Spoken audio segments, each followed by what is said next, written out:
आज की इस वीडियो में हम क्लास नाइन्थ की सोशल साइंस बुक से chapter shaping of the earth surface के नोट्स को पढ़ेंगे। इस चैप्टर में हम जानेंगे कि पृथ्वी के अंदर क्या क्या लेयर्स होती हैं, उनकी विशेषताएं क्या हैं और पृथ्वी के अंदर होने वाली प्रोसेसेस किस तरह हमारी धरती की सतह को इफेक्ट करती हैं।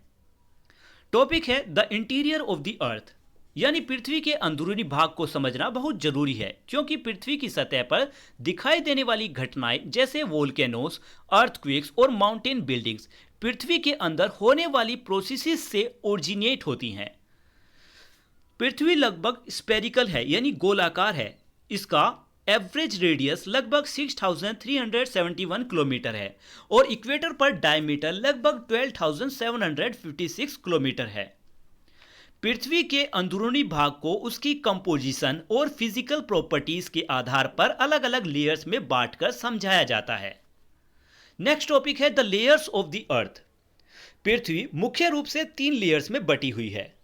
फर्स्ट क्रस्ट, सेकंड मेंटल और थर्ड कोर। अब इन्हीं के बारे में हम पढ़ते हैं एक एक करके। फर्स्ट है द क्रस्ट। क्रस्ट पृथ्वी की सबसे बाहरी और कठोर लेयर होती है। हम सभी इसी लेयर पर रहते हैं। यह पृथ्वी की सबसे पतली लेयर है और पृथ्वी की के कुल वॉल्यूम का 1% से भी कम भाग बनाती है। अब है इसके types. First continental crust. Continental crust महाद्वीपों यानी लैंड मासेस का निर्माण करती है। यह परत मोटी होती है। पहाड़ों के नीचे इसकी मोटाई लगभग 35 से 70 किलोमीटर तक हो सकती है। यह मुख्य रूप से हल्की सिलिका और एल्यूमिनियम युक्त रॉक से बनी होती है। इसी कारण इसे कॉमनली नाम दिया गया है Cl। यहां Si का मतलब है सिलिका और Al का मतलब एल्यूमिनिया। नेक्स्ट है ओशियनिक क्रस्ट। ओशियनिक क्रस्ट समुद्री तल यानी ओशियन फ्लोर्स का निर्माण करती है। यह कॉन्टिनेंटल क्रस्ट की तुलना में पतली होती है और इसकी मोटाई लगभग 5 से 10 किलोमीटर होती है।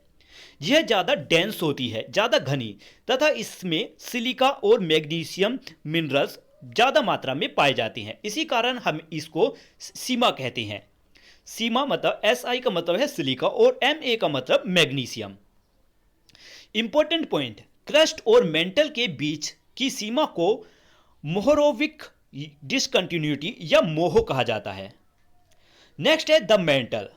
मेंटल क्रस्ट के नीचे स्थित लेयर होती है। यह लगभग 2900 किलोमीटर की गहराई तक फैली हुई है। यह पृथ्वी की सबसे मोटी लेयर है। मेंटल घने सिलिकेट रॉक से बनी होती है, जिसमें आयरन और मैग्नीशियम ज्यादा मात्रा में पाई जाती हैं। अब इसके टाइप, अपर और लोअर मेंटल। अपर मेंटल एक कठोर लेयर होती है जो क्रस्ट के साथ मिलकर लिथोस्फीयर बनाती है। एस्थिनोस्फीयर, इस कठोर भाग के नीचे एस्थिनोस्फीयर होती है, यानी अपर मेंटल के नीचे एस्थिनोस्फीयर होती है। यह ज्यादातर रूप से पिघली हुई और लचीली लेयर होती है। इसी के ऊपर टेक्टोनिक प्लेट्स मूवमेंट करती हैं। नेक्स्ट है लोअर मेंटल। लोअर मेंटल एस्थिनोस्फीयर के नीचे से लेकर कोर तक फैली होती है। बहुत ज़्यादा प्रेशर होने के कारण ऊंचे टेम्परेचर के बावजूद यह ज़्यादा ठोस व्यवहार करती है। नेक्स्ट टॉपिक है द कोर। कोर लगभग 2900 किलोमीटर की गहराई से शुरू होकर पृथ्वी के सेंटर तक जाती है। पृथ्वी का सेंटर लगभग 6371 किलोमीटर की गहराई पर स्थित है। कोर में मुख्य रूप से आयरन और निकेल पाए जाती हैं। ये पृथ्वी के कुल मास का लगभग 32% भाग बनाती है। अब इसके टाइप, आउटर और inner core. Outer core liquid रूप में होता है। यहां मौजूद पिघले हुए आयरन की गति स्पीड का यहां पिघले हुए आयरन की मूवमेंट पृथ्वी का मैग्नेटिक फील्ड ओरिजिनेट करती है। नेक्स्ट है inner core. Inner core solid form में होता है। हालांकि इसका टेम्परेचर लगभग 5000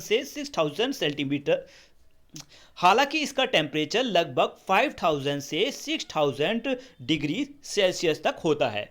फिर भी ज़्यादा प्रेशर के कारण यह पिघल नहीं पाती और ठोस बनी रहती है। नेक्स्ट टॉपिक है theory of plate tectonic.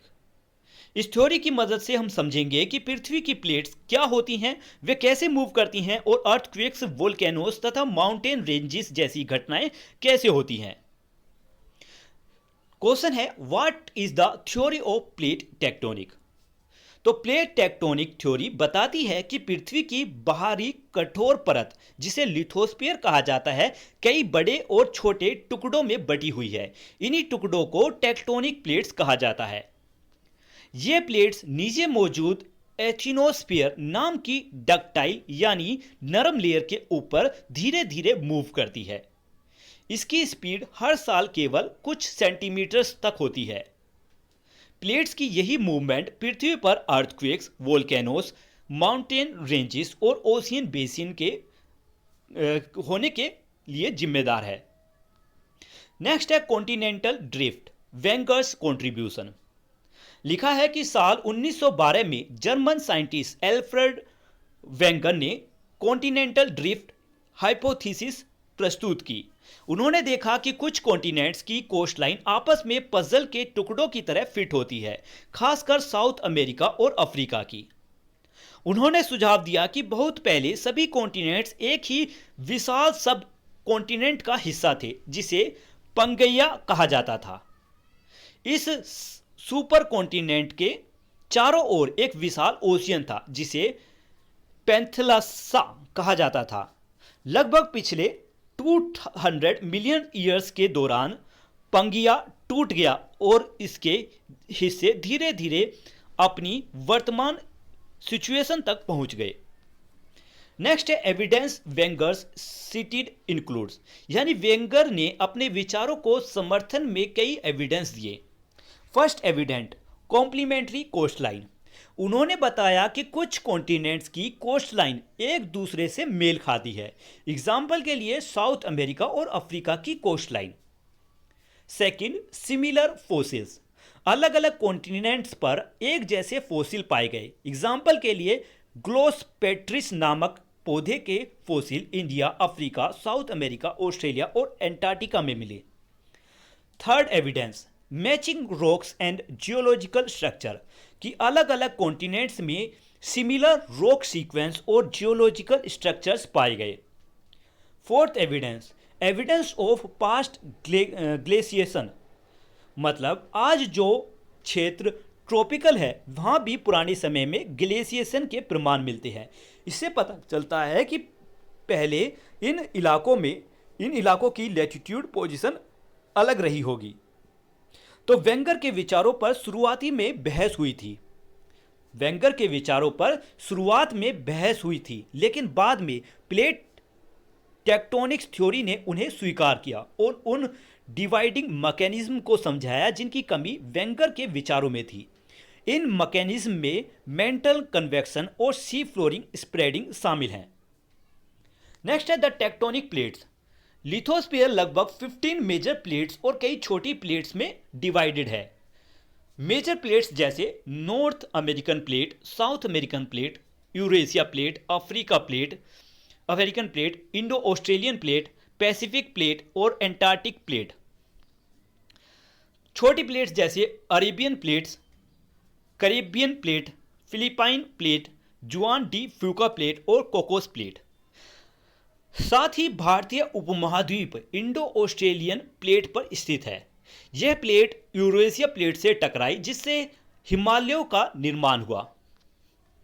Next topic है व्हाई प्लेट्स मूव। ये प्लेट्स मूव क्यों करती है? प्लेट्स की मूवमेंट का मुख्य कारण पृथ्वी के अंदर मौजूद हीट होती है। जैसे मतलब कोर और मेंटल से निकलने वाली जो हीट और रेडियो एक्टिव होता है, वह मेंटल के कन्वेक्शन करंट उत्पन्न करती है। मतलब कोर और मेंटल से निकलने वाली हीट और रेडियो एक्टिव डीके मेंटल में कन्वेक्शन करंट प्रोड्यूस करती है। गर्म और कम डेंस मटेरियल ऊपर उठता है, फिर वह लिथोस्फीयर के नीचे फैलता है। ठंडा होने पर वह डेंस बन जाता है और वापस नीचे डूब जाता है। मेंटल में होने वाली यही धीमी सर्कुलर मोशन टेक्टोनिक प्लेट्स को मूव करने वाली फोर्सेस पैदा करती है। प्लेट्स की मूवमेंट नॉर्मली 1 से 10 सेंटीमीटर प्रति वर्ष होती है। नेक्स्ट है टाइप्स ऑफ प्लेट बाउंड्रीज। कि ज़्यादातर जियोलॉजिकल एक्टिविटीज जैसे अर्थक्वेक, वोल्केनोस और माउंटेन बिल्डिंग्स प्लेट बाउंड्रीज पर होती हैं। और प्लेट बाउंड्रीज में के तीन मुख्य प्रकार होते हैं। फर्स्ट, कॉन्वर्जेंट या कोलोजियन बाउंड्रीज। इन बाउंड्रीज पर प्लेट्स एक दूसरे की ओर मूव करती हैं। सेकंड, डाइवर्जेंट यानी कन्वर्जेंट का उल्टा, कंस्ट्रक्टिव बाउंड्री। इन बाउंड्रीज पर प्लेट्स एक दूसरे से दूर मूव करती हैं। थर्ड, ट्रांसफॉर्म या कंजर्वेटिव बाउंड्रीज। इन बाउंड्रीज पर प्लेट एक दूसरे के पास से हॉरिजॉन्टल डायरेक्शन में स्लाइड करती हैं। नेक्स्ट है इंपॉर्टेंस ऑफ प्लेट्स टेक्टोनिक्स। तो प्लेट टेक्टोनिक थ्योरी हमें माउंटेन रेंजेस, ओशियन ट्रेंचेस और वोल्केनोस के बारे में समझाने में मदद करती हैं। ये अर्थक्वेक के स्थानों को समझाती है कि कहाँ अर्थक्वेक आने वाला है। यह अलग अलग कॉन्टिनेंट्स में मिलने वाले फोसिल्स और रॉक रिकॉर्ड को समानता को समझाती है। यह ओशियन बेसिन और क्लाइमेट के जियोलॉजिकल टाइम में हुए विकास को समझाने में भी मदद करती है। प्लेट टेक्टोनिक जियोलॉजिस्ट और प्लानर्स को हार्ड जोन की पहचान करने तथा सुरक्षित लैंड यूज और इंफ्रास्ट्रक्चर से जुड़े फैसले लेने के लिए एक फ्रेमवर्क देती है। नेक्स्ट है वेदरिंग एंड इरोजन। इस टॉपिक में हम जानेंगे कि चट्टानें कैसे टूटती हैं, मिट्टी और चट्टानों का मटेरियल एक स्थान से दूसरे स्थान तक कैसे पहुंचता है, और नदियां, हवा, समुद्री लहरें और भूमि का जल पृथ्वी की सतह पर कैसे बदलती हैं। फर्स्ट है इसमें gradation, levelling the earth surface. तो ग्रेडेशन क्या है? ग्रेडेशन उन सभी प्रोसेसेस का एक ग्रुप का एक नाम है जो पृथ्वी की सतह को सपाट या समतल बनाने का काम करती है। इसमें दो इंपॉर्टेंट प्रोसेसेस शामिल है। First, degradation. डिग्रेडेशन का अर्थ है ऊंचे क्षेत्रों, हाईलैंड्स यानी ऊंचे क्षेत्रों का वेदरिंग और इरोजन द्वारा धीरे धीरे घिसना या कटना, जिससे जमीन समतल बन सके। नेक्स्ट है एग्रेडेशन। एग्रेडेशन का अर्थ है कटे हुए मटेरियल के जमा होने से निचले इलाकों का निर्माण होना, लोलैंड्स का निर्माण होना। मतलब लंबे जियोलॉजिकल टाइम में डिग्रेडेशन और एग्रेडेशन मिलकर जमीन की ऊंचाई में अंतर को कम करती हैं और मटेरियल्स को एक स्थान से दूसरे स्थान तक फैलाती हैं, जिससे सतह ज़्यादा समतल या सपाट बनने लगती है। नेक्स्ट है व्हाट इज वेदरिंग। तो वेदरिंग क्या है? वेदरिंग वह प्रोसेस है जिसमें चट्टानें अपने स्थान पर ही टूटकर छोटे छोटे टुकड़ों में बदल जाती है और उनकी केमिकल कंपोजिशन में भी परिवर्तन हो सकता है।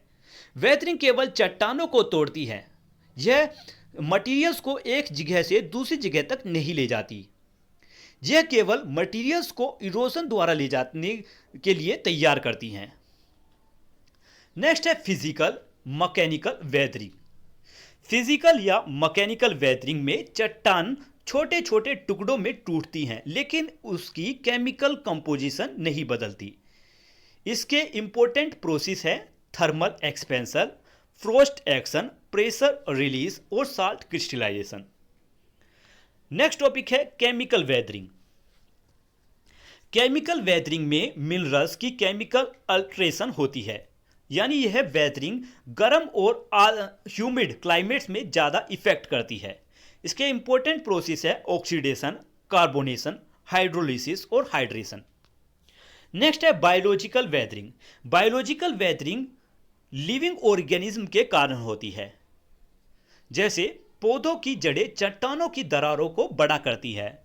बिल बनाने वाले जानवर मिट्टी को हिलाते और मिलाते हैं, और कुछ ऑर्गेनिज्म ऐसे एसिड्स बनाते हैं जो चट्टानों की सतह को केमिकली तोड़ते हैं।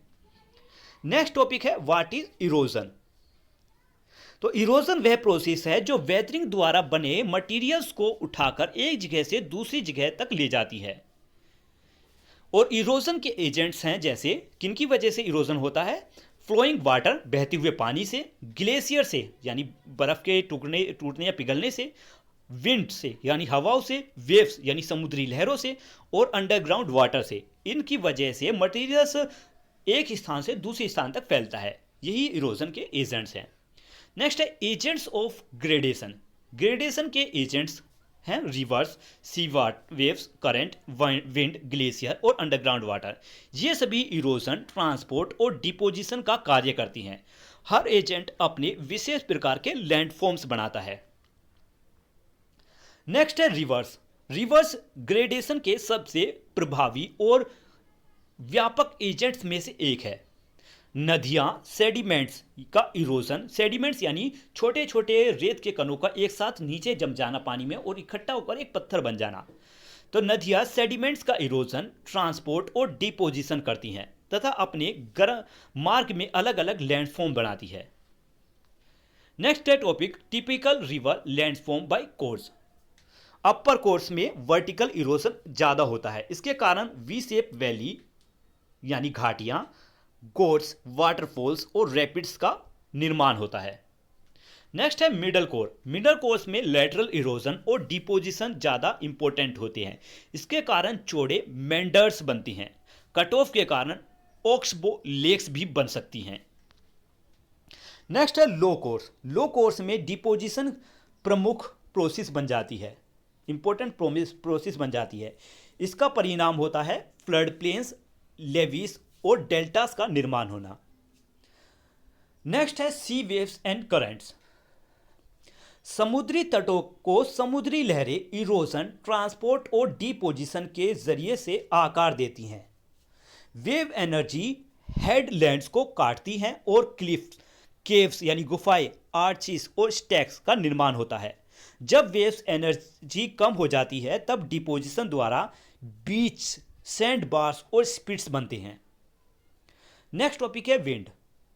विंड एरिड यानी शुष्क और सेमी एरिड यानी ज़्यादा शुष्क जैसे इलाकों को में एक इम्पोर्टेंट एजेंट है। इसका इम्पोर्टेंट प्रोसेस है डिफ्लेशन और इब्रेशन।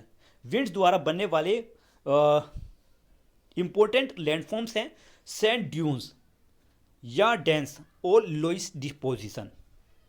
नेक्स्ट टॉपिक है ग्लेशियर्स। ग्लेशियर्स ऊंचे पर्वतीय पहाड़ीय क्षेत्रों और ध्रुवीय क्षेत्रों की शक्तिशाली इरोजन एजेंट्स होती हैं। ये प्लकिंग और एब्रेशन की प्रोसेस द्वारा इरोजन करती हैं। इसकी वजह से यू शेप वैली बनती हैं। क्रिक्यूस, ये सारे एग्जाम्पल यहाँ पर दिए गए हैं, ये सभी इसी की वजह से बनती हैं, ग्लेशियर की वजह से। नेक्स्ट है अंडरग्राउंड वाटर। जहां धूलनशील चट्टानें विशेष रूप से लाइमस्टोन पाई जाती है, वहां थोड़ा एसिडिक ग्राउंड वाटर चट्टानों को घोल देती है। इनसे केव्स, सिनखोल्स, अंडरग्राउंड ड्रेनेज सिस्टम का निर्माण होता है। इस तरह की लैंडस्केप को कास्ट थोपोग्राफी कहा जाता है। Next, major landform and their formation. यानी इस टॉपिक में हम पृथ्वी की प्रमुख घटना मतलब प्रमुख इलाके जैसे माउंटेन, प्लेटूस, प्लेन्स के बारे में जानेंगे। साथ ही कुछ इंपॉर्टेंट नेचुरल डिजास्टर जैसे अर्थक्वेक, लैंडस्लाइड और एवलांचिस, इनके बारे में भी समझेंगे। तो फर्स्ट है मेजर लैंडफॉर्म में माउंटेन्स। माउंटेन्स यानी पहाड़ या ऊंचे पर्वत जो आपस की भूमि को से काफ़ी ऊपर उठे हुए होते हैं। ये कई तरीके के हैं। टाइप्स ऑफ माउंटेन जैसे फोल्ड माउंटेन। फोल्ड माउंटेन्स तब बनती हैं जब दो कॉन्टिनेंटल प्लेट्स आपस में टकराती हैं और पृथ्वी की क्रस्ट पर दबाव पड़ने से फोल्ड बन जाती हैं। Black mountain. Black mountain folds के साथ होने वाली वर्टिकल मूवमेंट से बनती हैं। ऊपर उठे हुए ब्लॉक्स को होर्स कहा जाता है और नीचे धसे हुए ब्लॉक्स को ग्रेबन कहा जाता है। नेक्स्ट है वोल्केनिक माउंटेन। वोल्केनिक माउंटेन्स ज्वालामुखी वेंट्स, ज्वालामुखी लावा के आसपास लावा को और प्रोक्लेमिस्टिक मटेरियल्स के जमा होने से बनती हैं। नेक्स्ट है प्लेटूस। प्लेटूस एक ऊंचे तथा समतल या हल्के सा लहरादार भूभाग होता है जो एक या अधिक तरफ से आसपास की भूमि से अचानक ऊपर उठा हुआ होता है। जैसे टाइप्स ऑफ प्लेटूस यानी वोल्केनिक लावा प्लेटू, ये बड़े पैमाने पर फ्लूइड लावा के बहाव से बनते हैं। नेक्स्ट है टेक्टोनिक प्लेटूस। ये टेक्टोनिक फोर्सेस द्वारा ऊपर उठ जाती हैं। नेक्स्ट है डिसेक्टेड प्लेटूस। ये ऐसे प्लेटूस होती हैं जिन्हें नदियों ने गहराई तक काटकर ऊबड़ खाबड़ टेरेन में बदल दिया जाता है। नेक्स्ट है प्लेन्स। प्लेन्स चौड़े ऊंचाई वाले क्षेत्र होते हैं जिनमें ऊंचाई का अंतर बहुत कम होता है। इनका निर्माण सेडिमेंट्स के जमा होने से होता है। अब है types of plain. First, alluvial plain. Alluvial plain नदी द्वारा लाए गए सेडिमेंट्स यानी छोटे छोटे कण के जमा होने से बनती हैं। नेक्स्ट है structural plain. Structural plain rocks layer के हल्के झुकाव या फोल्डिंग के कारण बनती हैं। Third, erosional plain. Erosional plain लंबे समय तक हाईलैंड्स के इरोजन्स होने से बनती हैं और धीरे धीरे समुद्री तल के पास तक एक सपाट हो जाती हैं। नेक्स्ट है नेचुरल डिजास्टर्स के बारे में, यानी प्राकृतिक घटनाएं जो जीवन, संपत्ति, इकोसिस्टम और इंफ्रास्ट्रक्चर को नुकसान पहुंचाती हैं। फर्स्ट है अर्थक्वेक्स। अर्थक्वेक पृथ्वी की सतह के अचानक हिलने को कहती हैं जो क्रस्ट में ऊर्जा को तेजी से मुक्त होने के कारण होती है। इसमें है फोकस और हाइपोसेंटर। यह पृथ्वी के अंदर वह पॉइंट होता है जहां अर्थक्वेक शुरू होता है। एपिसेंटर, यह पृथ्वी की सतह पर वह पॉइंट है जो फोकस के ठीक ऊपर सिचुएटेड होता है। सेस्मिक वेव, फोकस से निकलने वाली एनर्जी वेव्स को सेस्मिक वेव्स कहा जाता है। सेस्मियोग्राफ, सेस्मियोग्राफ वह इंस्ट्रूमेंट है जो सेस्मिक वेव्स को रिकॉर्ड करता है और हमें अर्थक्वेक की प्रभाव या उसकी शक्ति का पता चलता है। नेक्स्ट है रिचार्ड स्केल। रिचार्ड स्केल एक लोगरिथमिक स्केल है जिसका इस्तेमाल अर्थक्वेक की मैग्नीट्यूड को मापने के लिए किया जाता है। जैसे अर्थक्वेक 7.1 है, 8 है या 5.3 है, ये सब रिचर्ड स्केल से मापा जाता है। नेक्स्ट है Mercalli intensity scale. Mercalli intensity scale विभिन्न स्थानों पर महसूस होने वाली शेकिंग यानी हिलावदार प्रभावों के बारे में बताती है। नेक्स्ट है लैंडस्लाइड। लैंडस्लाइड में चट्टान, मिट्टी या डेब्रिस यानी मलबा ग्रेविटेशनल के कारण ढाल के नीचे की ओर खिसकती हैं। मतलब लैंडस्लाइड में चट्टान, मिट्टी या मलबा ग्रेविटी की वजह से नीचे खिंच जाता है। लैंडस्लाइड के कारण ज़्यादा रेनफॉल होती है, स्टीप स्लोप होती है यानी गहरी ढलानें बन जाती हैं, अर्थक्वेक्स भी आती हैं या फिर रिवर्स और वेव्स द्वारा स्लोप का अनकटिंग भी होता है। इसके इफेक्ट्स, जान माल की हानि होती है, सेडिमेंट्स का दब जाता है, सेडिमेंट्स का दब जाना और रोड्स, ब्रिज और फार्मलैंड्स का नष्ट हो जाना। नेक्स्ट है माइग्रेशन। इससे कम करने के लिए afforestation, vegetative cover, retaining structure और टेरेसिंग का इस्तेमाल किया जाता है। थर्ड है एवलांचीज। एवलांचीज बर्फ, आइस और डेब्रिस यानी मलबे का तेज गति से ढाल से नीचे गिरना है।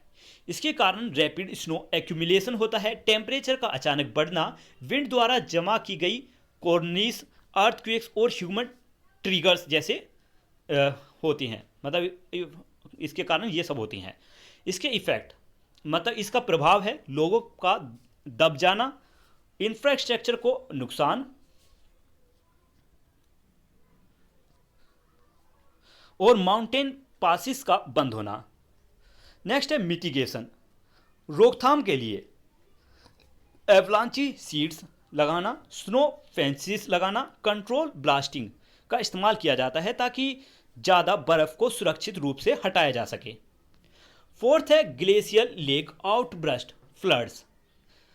GLOF मतलब ग्लेशियर लेक आउटबर्स्ट फ्लड तब होता है जब ग्लेशियर आइस या मोराइन से बनी झील की दीवार अचानक टूट जाती है।